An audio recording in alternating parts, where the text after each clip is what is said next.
Marsaskala je jako lep gradić na jugoistoku Malte.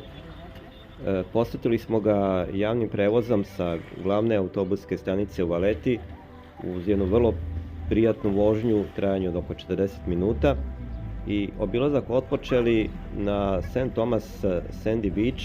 To je jedna mala peščana plaža odakle počinje prelepa promenada u dužini nekih 4 km i šetajući tom promenadom možete obići praktično ceo grad. Atmosfera u Marsaskali je daleko opuštenija i mirnija nego u gusto naseljenim delovima Malte. Duž ove promenade stanovnici Marsaskale opušteno šetaju, trče, imate prilike da vidite decu koje se igraju, a u samu promenadu napravljen je jedan prelep park. Automobili u Marsaskali voze daleko sporije nego u ostalom delu Malte, što je također jedna od lepih stvari. Nažalost, Marsaskala, kao i većina urbanih celina, nema neku impresivnu plažu. Imali ste prilike vidite onu jednu peščanu i još jednu manju koja se nalazi u neposrednoj blizini i to je otprilike to što se tiče plaža. U ovom trenutku vidite čuveni St. Thomas Bay, koji se u turističkim prospektima reklamira kao mesto za obilazak brodovima. Mi smo ga, kao što vidite, obišli peške. Zaista jedan prelep zaliv za koji je svojevremeno bila vezana jedna kontraverza koja još uvek traje. Naime, pseudoarheolog Bob Kornuk je u svojoj knjizi Izgubljeni brodolom Svetoga Pavla ustvrdio da se ovde upravo nasukao Sveti Pavle. Ta tvrđenja su posle demantovana, mada neki zapisi iz ranog hrišćanskog perioda opisuju brodolom koji je doživao Sveti Pavle na mestu koje po opisu odgovara upravo St. Thomasu. Ovu tvrdnju su dodatno podgrejala otkrića 4 identična sidra pronađena u ovoj uvali. Toranj St. Thomas je izgrađen 1565. godine u doba velike opsade Malte od strane Turaka i izgradio ga je veliki majstor templarskih vitezova. Konačnu pobedu nad Turcima upravo na ovom prostoru su izvojevali Maltežani 1614. godine. Nažalost, šetalište u tom delu, baš oko Tornja, donekle ruinirano jer je tu svojevremeno izgrađen jedan luksuzni hotel koji je izgradila libijska kompanija i hotel je napušten 2007. godine i još uvek čeka renoviranje. Ime Marsaskala verovatno dolazi od reči Marsa, što znači zaliv, dok bi skala moglo da znači pitanju mali zaliv ili je pitanju sicilijanska reč skala, što znači stepenice koje su bile uklesane u stenama na ulasku. Malteški naziv za Marsaskalu može se prevesti kao dolina izvora, jer su u neka stara vremena dva izvora formirala dva potoka i čije su se vode slivale u ovaj prelepi zaliv. Ovaj prostor je bio naseljen u preistorijsko doba, a otkrića rimskih kupatila u reonu luksuznog hotela, koji sam malo pre spomenuo, govori o tome da je ovo verovatno bila i rimska luka.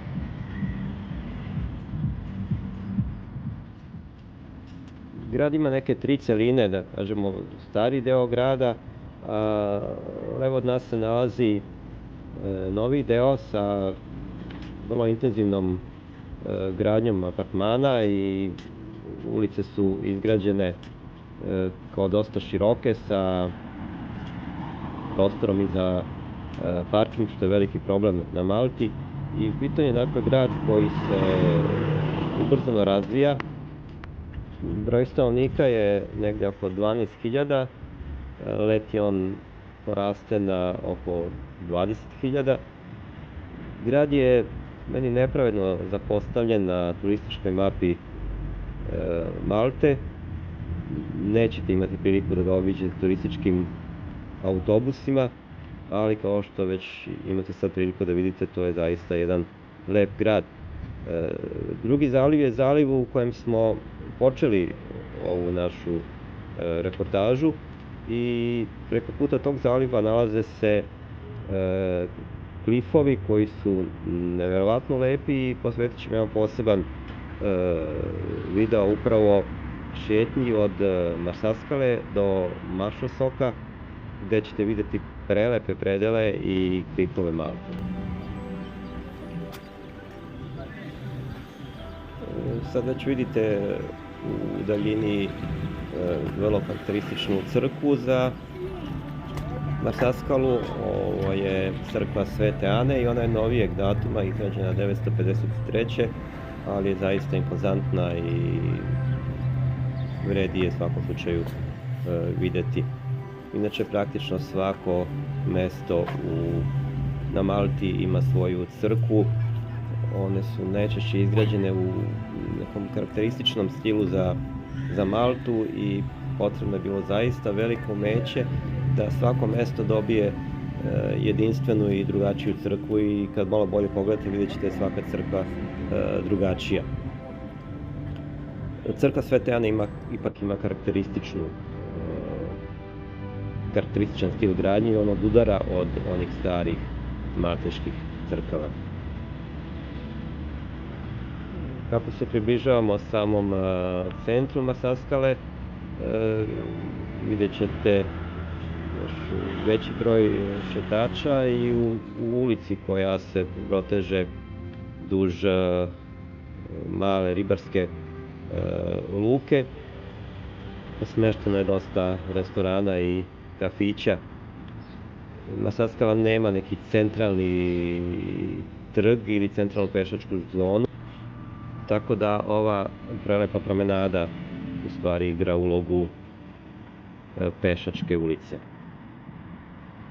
S obzirom da je Marsaskala bila ribarsko selo, ono se zaista razvilo jedan lep primorski gradić. Evo sad imate priliku da vidite iz blizine crkvu Svete Ane.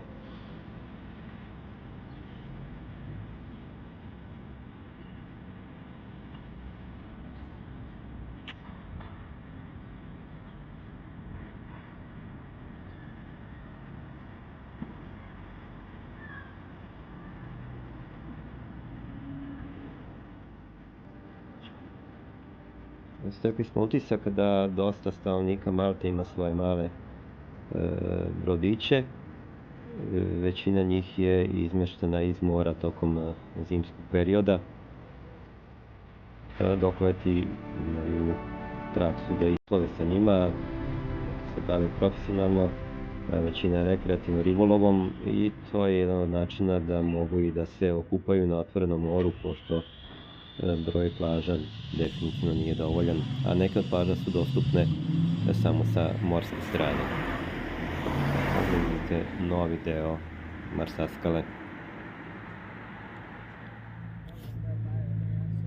Obilazak smo završili na mjestu na kom smo i počeli, pored male peščane plaže.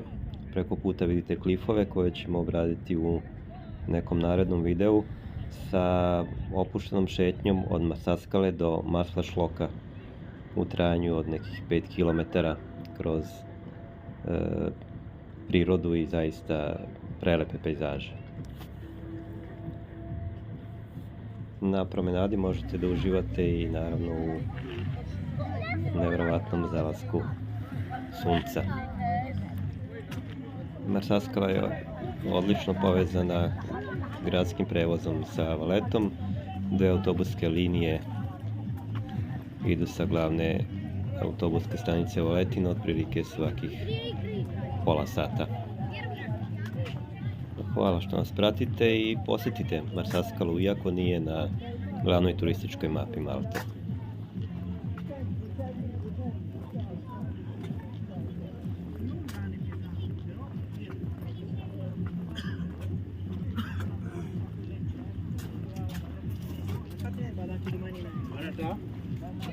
Ore.